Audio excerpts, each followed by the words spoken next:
in the community because these are traditions that are passed along. This is why your auntie can stand in front of an entire congregation and know how to use eye contact, how to use proximity, how to use names, Yes. Call the person by their name and their correct name.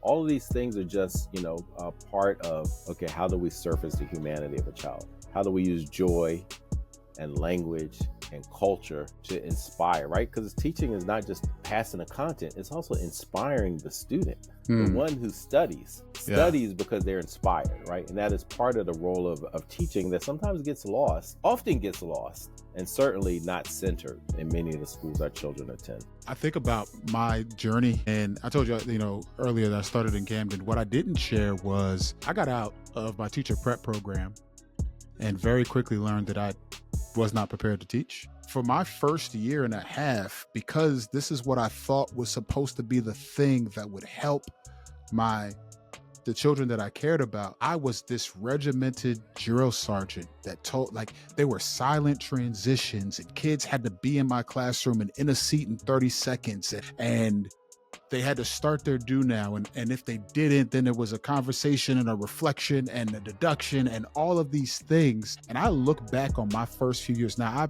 I've been graced to still be connected to my first group of students that I ever taught. And every time I have the opportunity to talk to them, I apologize